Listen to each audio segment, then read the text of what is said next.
I think if you succeed, every mistakes become legendary. If you fail, that's just the garbage. As an entrepreneur, believe every day is difficult. Today is very difficult. Tomorrow is much more difficult. But believe in the day of tomorrow. That day is very beautiful. But most people die tomorrow evening. If you don't work hard, you don't see the sunshine. Today, we may not have the solutions. We don't have the answer. But I believe our young people have the solutions. In the next 10, 20 years, there will be breakthrough on that. And I'm fully confident on that. I was born in a very poor family. I never got a great education.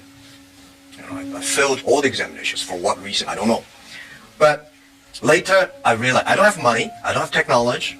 I don't have a lot of good backgrounds. The only thing I competed with my people, the young people, is let's compete for 10 years later. This is what I believe 10 years later will be happening. So everything I do for that goal, I know 10 years later, this thing is going to happen. So prepare for that. 24 of my friends, we went for applied job in a KFC. And 23 accepted. I was the only guy rejected. I don't know why, but they say, you don't have it. It's not easy to be successful quickly. Every time, everything we do, we prepare for 10 years. I know I'm not smart. If we want to be successful, we have to win 10 years later. If we want to be successful, we have to work with smart people. If we want to be successful, we should make a lot of mistakes and never give up. A lot of people, they make mistake, they have problem, they give up. We never give up. For the first 3 years, we made zero revenue. Zero revenue. But we are so excited to continue to work. You know what happened? I remember many times when I go to a restaurant and have dinner, somebody came, when I was trying to pay the bill, the owner of the restaurant came to say, "Sir, your bill is paid by someone."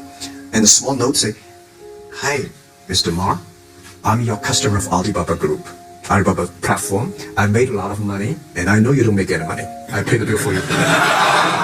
We made so many mistakes, and the mistakes that we learn are the best assets we have. When I look back, every problems I met when I was a kid benefited me. I failed so many times. Nothing is free. If you want to be successful, you have to pay the price. As a leader, you should never complain. If you complain, nobody will follow you. Whether you were successful or not successful, I find that when people, when they finish the job, if they make the mistake, if they fail, if they always complain the others, this guy will never come back.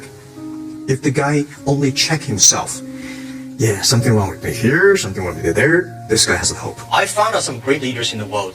They are always positive. They never complain others. And never complain. When some ideas come to my desk, "Jack, this is a great idea." And I look at everybody. Everybody say it is a good idea. I normally throw it into the rubbish. Because everybody say it is good. Then all the other people think, if everybody say this is going to be very tough, I'm very interested in that tough question. And I pick up and say, how can we do in a different way? If there are 9 rabbits on the ground, if you want to catch one rabbit, don't change the rabbit, change yourself. Right? Remember that. 9 rabbits, you have to stick to one rabbit until that rabbit, you got it. Don't change the rabbit all the time, you will get nothing. My view is that when you are 20 to 30 years old, you should follow a good boss, join a good company to learn how to do things properly. When you're 30 to 40 years old, if you want to do something yourself, just do it. You still can't afford to lose, to fail. But when you're 40 to 50 years old, my suggestion is that you should do things that you are good at, right? And not do things that, oh, that's very interesting, I want to try something new. It's a bit dangerous more. When you're 50 to 60 years old, spending time training and developing young people, the next generation. When you're over 60 years old, better stay with your grandchildren. Tai Chi is a philosophy about yin and yang. Tai Chi is about how you balance, how you work, like a competition. People say when I compete with eBay, say, "You hate eBay." No, I don't hate eBay. It's a great company. They come, I go. Tai Chi is like, you fight here, I go over there. You put it on the top, I go to down. Right? So, it's a balance. Right? You're heavy, I'm small, When I'm small, I can jump. You're heavy, cannot jump. So, Tai Chi is about a philosophy. I'm using Tai Chi philosophy in the business. Calm down. There's always way out. And keep yourself balanced. And meanwhile, don't try to, because business is a competition is a fun. Business is not like a battlefield. You die or I win. Business, even if you die, I may not win. Right? So it's about fun. So Tai Chi gives me a lot of inspirations. It's not about money. When you do right, when you do proper, if you do the right direction, money will come. A lot of people say, if I have money, I'm going to do this. I say, you will never have money. If you do these things, you dedicate, you really want to do it, and you make progress, money will come. Where is the opportunity? Opportunity always exists in the place where people complain. If you can solve the complaining problems, that is the best opportunity. I never thought I could be a CEO. I never thought later I'd become a good CEO. One of the things I learned is from teachers. As a teacher, very important character of a teacher is the teacher always expects his students better. I want this student to become a banker, that student to become a mayor, that guy is a scientist. This is all teachers want. If you don't have this kind of thinking, it's a terrible teacher. A good teacher always wants the other people better. You don't want this teacher in jail, that teacher is bankrupt, that teacher is, you know.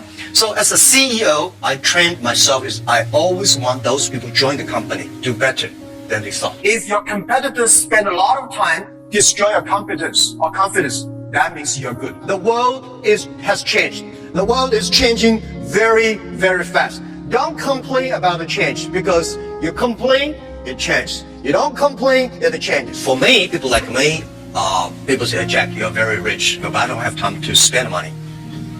And I know this money does not belong to me. When I have 1 million, 2 million, it's my money. But when you have 20 million, problem comes, you think the US dollar is going to devalue or English pound and the stock market is going to problem. When you're over $1 billion, that is the responsibility because the society trusts you can manage the money better. If you think that is your money, you'll get into trouble. Think creative. Every business starts from tiny business. Please pay attention, special attention to those companies who have less than 30 employees because small companies will be the future and small companies will be the companies of 21st century. By charity, you cannot change the world. But if you have a philanthropy heart, you can do a lot of things. When you appreciate the other culture, it's easy to make friends. If you don't like the other culture, you will never make friends. If you don't have friends, how can you do business? The next 30 years, I bet we will have 6 million or 16 million or 60 million companies get involved in globalization. The only thing you have to bring is a mobile phone, no, not even a passport. This is going to happen in 10 years. And this is the message. Let's catch this opportunity. If you complain, the other people catch it. If you catch the opportunity, embrace it now, you will be the next Alibaba.